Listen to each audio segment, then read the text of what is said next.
കാതികയിലേക്ക് സ്വാഗതം. ഇന്നത്തെ കഥ കീരിയും കുഞ്ഞുങ്ങളും. കഥ കേൾക്കാം. ഒരിക്കൽ ഒരിടത്ത് കീരിയും കുറെ കുഞ്ഞുങ്ങളും ഉണ്ടായിരുന്നു. അവര് ഒരു വയലിൻ്റെ സമീപത്താണ് താമസിച്ചിരുന്നത്. വയലിൽ നെല്ല് വിളയുന്ന കാലമായപ്പോൾ തള്ളക്കീരി അതിൻ്റെ കുഞ്ഞുങ്ങളോട് പറഞ്ഞു, മക്കളെ, കൊയ്ത്തിന് സമയമായി.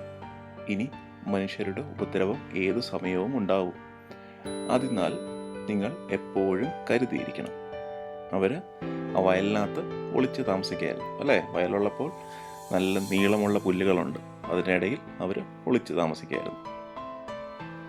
ഒരു ദിവസം വൈകുന്നേരം തള്ളക്കീരി തൻ്റെ കുഞ്ഞുങ്ങൾക്ക് തീറ്റയുമായി വന്ന അവസരത്തിൽ കുഞ്ഞുങ്ങൾ പറഞ്ഞു, അമ്മേ, ഇന്ന് വയലിൻ്റെ ഉടമസ്ഥനും അയാളുടെ ഭാര്യയും കൂടി വന്നിരുന്നു. നെല്ല് നാളെ കൊയ്യുമെന്ന്, അതിനായി അയൽക്കാരോട് പറയണമെന്നും തീരുമാനിച്ചാണ് അവർ പോയത്. അത് കേട്ട് തള്ളക്കീരി കുഞ്ഞുങ്ങളോട് പറഞ്ഞു, അത്രയുള്ളോ?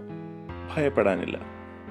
പിറ്റേ ദിവസവും ആഹാരവുമായി തിരിച്ചെത്തിയ കീരിയോട് കുഞ്ഞുങ്ങൾ പറഞ്ഞു, അമ്മേ, ഇന്നും അവർ വന്നിരുന്നു. കൊയ്യാൻ അയൽക്കാരെ കിട്ടാതിനാൽ ബന്ധുക്കളെയും കൂട്ടി നാളെ വരുമെന്നാണ് അവർ പറഞ്ഞത്. അപ്പോഴും തള്ളക്കീരി പറഞ്ഞു, ഭയപ്പെടാനില്ല.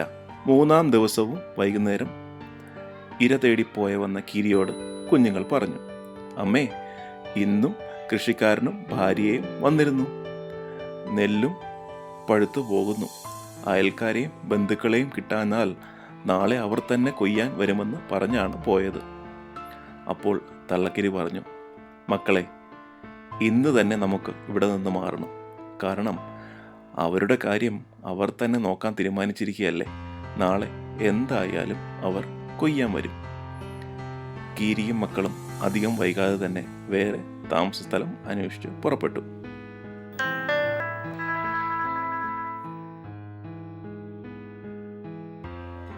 കൂട്ടുകാർക്ക് ഈ ചെറിയ കഥയിൽ നിന്ന് എന്താണ് മനസ്സിലായത്?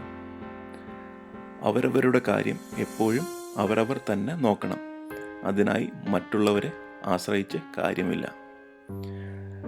ആ വയൽ കൊയ്യാൻ കൃഷിക്കാരൻ ആദ്യം അയൽക്കാരെ വിളിക്കുമെന്ന് പറഞ്ഞപ്പോൾ പിന്നെ ബന്ധുക്കളെ വിളിക്കുമെന്ന് പറഞ്ഞു. കീരിക്ക് മനസ്സിലായി, അദ്ദേഹത്തിന് വയൽ കൊയ്യാൻ ആരെയും കിട്ടാൻ പോകുന്നില്ല. അദ്ദേഹം തന്നെ വരേണ്ടി വരും. അതുവരെ കീരിയും കുഞ്ഞുങ്ങളും അവിടെ താമസിച്ചു.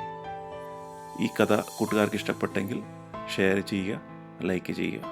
അടുത്ത കഥ വരെ നന്ദി, നമസ്കാരം.